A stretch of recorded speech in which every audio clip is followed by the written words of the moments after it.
8h30 à Montpellier, les vélos se pressent.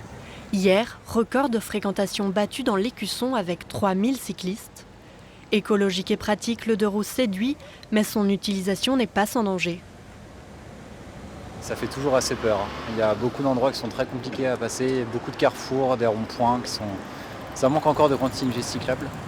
Parfois c'est un peu risqué, mais parfois c'est pas juste la faute au niveau de la structuration des routes. Parfois c'est nous-mêmes les vélos qui ne respectons pas forcément le code de la route.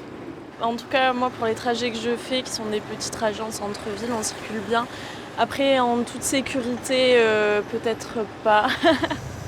Face à la surfréquentation, Montpellier s'engage pour améliorer le système cyclable actuel, mais il reste encore des choses à améliorer.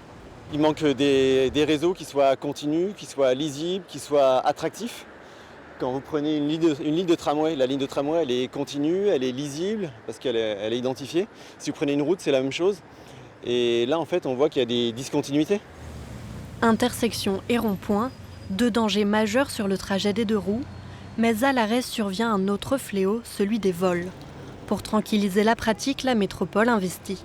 Dès la fin du mois, nous allons commencer à déployer sur l'espace public des box sécurisées qui auront une vocation résidentielle. Les gens pourront réserver ces box pour pouvoir, lorsqu'ils rentrent du travail chez eux, positionner leur vélo dans un box individuel et sécurisé. Et ensuite, il y aura des box à vocation publique.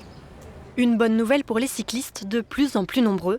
Ce matin, à 10h, ils étaient déjà 700 à pédaler.